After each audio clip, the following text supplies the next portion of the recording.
బుజ్జగింపులు బెదిరింపులు మున్సిపల్స్లో రెబల్స్తో విత్డ్రా చేయించేందుకు నేతల విశ్వ ప్రయత్నాలు. బీఆర్ఎస్ బీజేపీతో పోలిస్తే కాంగ్రెస్లోనే ఎక్కువ మంది రెబల్స్. అసంతృప్తులను బుజ్జగిస్తున్న మంత్రులు, ఎంపీలు, ఎమ్మెల్యేలు, సీనియర్లు. పలు చోట్ల దారికి వస్తున్న మరికొన్ని చోట్ల బెట్టు మరికొన్ని చోట్ల బెట్టు. అలాంటి వారికి స్ట్రాంగ్ వార్నింగులు. టికెట్ల కోసం జగిత్యాల, సూర్యాపేటలో ఆశావాహుల హత్యాయత్నం. పార్టీ కోసం కష్టపడిన వారికి కాకుండా పారాచ్యూట్ నేతలకు టికెట్లు ఇస్తున్నారని ఆవేదన. నేడు మధ్యాహ్నం 3 గంటల వరకు విత్డ్రాకు ఛాన్స్ ఉంది. ఇప్పటిదాకానే చెప్పినాగా, ఇక ఎవరన్నా ఈ మావోడే మొన్నటిదాకా ఆడున్నాడు కానీ బీఆర్ఎస్లో ఉన్నాడు, బీజేపీలో ఉన్నాడు, ఇవాళ మావోడే, నాకు తెలిసినోడే, మంచోడు, బాగా పైసలు ఉన్నాయి, గిన్కిత్తే గెలుస్తాడు అని కష్టపడ్డ వాళ్ళందరికీ ఎగనామం పెట్టేటువంటి కాంగ్రెసు ఆడ చెప్పిరు కదా, ఆల్రెడీ చెప్పకనే చెప్పిరు.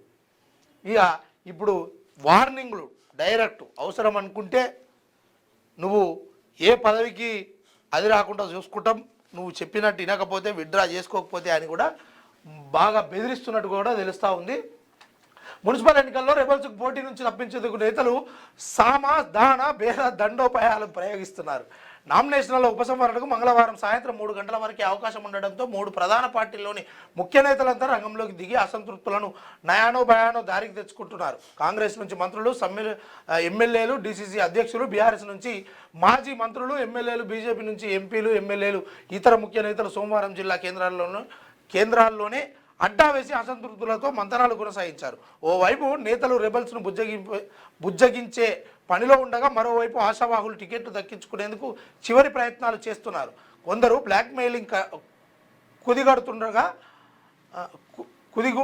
కుదిగుడుతుండగా ఇంకొందరు ఏకంగా ఆత్మహత్యలకు పాల్పడుతున్నారట. జాగ్రత్తనే, పానం పోతే నీ వాళ్ళ డబ్బీసు ఈ ఎలక్షన్లు మళ్ళీ కాకపోతే మళ్ళీ వస్తాయి, నీకు మళ్ళోసారి పోటీ చేయొచ్చు.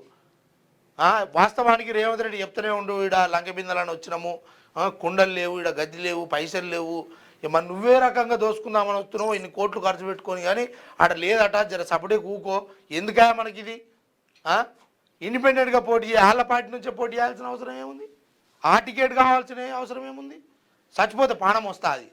ఇదంతా ఏ కుర్రి వాడవాడో గాడిద కొడుకు ఆడ బిడ్డను చంపిండట, నీ పానం జాగ్రత్త. ఇవాళ కాకపోతే బతుకుంటే బఠానీలు అమ్ముకునైనా బతుకోవచ్చు. అవసరమానే ఇట్లా